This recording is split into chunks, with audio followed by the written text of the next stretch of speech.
Nyt otetaan tutoriaali, miten pääsee Bemarilla leimasta läpi. Eli tässä oli ihan hitollinen reikä. Ja nyt mä laitoin siihen tommonen palan tilalle ja on paskasti vedetty, mutta laitetaan tätä massaa niin kukaan ei huomaa. Laitetaan tohon tuo kamera. Sieltä näkyy aika hyvin läpi, niin laitetaan hanskat käteen kunnolla sitä massaa tuolta purkista ja siihen vaan sitä sitten perkeleesti. Siellä näkyy kun reikä katoaa vaan. Ja tuo perä, näin päästään näillä talvimiinoilla läpi leimaa. Ja sitten kun tulee tämmönen on kovasti. Tuolla on niinku tommonen aukko, missä on tyhjää tilaa. Niinku tulee tommonen vastaan, niin ei riitäkään enää, että otat tuolla pensselillä, vaan sitten otat ihan pienet sormet tonne purkkiin, näin. Ja sitten siitä sormesta laitat ihan kunnolla tohon massaa, noin. Siitä tuli helvetin hyvä. Se näyttää, että siinä olisi sauma, mutta siinä ei tosiaan vittu.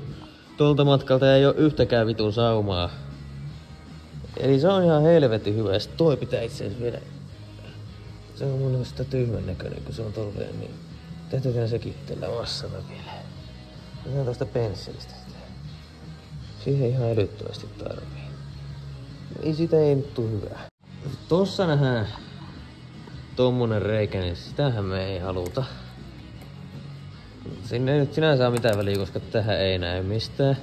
Mutta se painuu siitä läpi. Jos sitä haluaa painaa läpi, niin otetaan tosta pensseliä. Otetaan pensseli tonne purkkiin ja massaa siihen päälle vaan. Piilotellaan ne sitten siitä onnea seuraavalle omistajalle niin vitusti. Mut tästä tuli nyt helvetin hyvä. Ja nostokohta kestää nyt. Kyllä. Sitten seuraava projekti on tuolla. Tää on vielä suhteessa niin hyvässä kunnossa, että tätä ei tarvii edes oikeastaan hitsata, kun se ei mene sieltä vielä läpi ihan kaikkialta, vaikka sit vähän irtoa palaa. Otetaan tuolta vittu. Oho, vittu saatana, tippu tavaraa. Mutta tuo on niinku vielä suhteellisen hyvässä kunnossa, niin otetaan siihen vaan tätä massaa. Sinne vaan sitä massaa. Ja nythän se ei oo enää yhtään mätä, että se tuli ihan helvetin hyvä nyt. Ja sitten huomenna leemalle, niin saadaan Bemari talviajoon vittu. Tällä pääsee sitten ihan sulittaa. Vähän pitää heittää. Tässä on vielä tämmönen alustasuoja massa, niin tää mikä vitu maali vittu nyt onkaan, niin vedetään sitä tonne vielä niin vitusti. Kaiken päälle vaan. Sitä on hyvä olla siellä.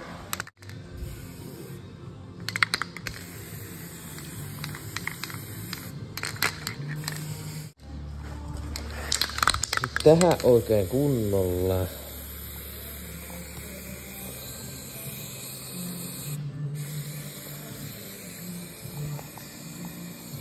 Tää on oikein mukava puuhaa tää. Sinne vaan kaikkialle sitä. Eiköhän siitä ihan hyvä tuu. Anna tonnekin vähän. Meidän loppuu tää kesken. Antos toinenkin. Se loppuu kesken, niin otetaan toinen pullo. Tätä vaan ihan vitusti. Eiköhän sitä ala ole tarpeeksi. Päätään noin kaikki tosta. Ei vittua. Onnekin vähän. Onhan tuohonkin vähän sitä. On vähän ruostetta. Onko siinä?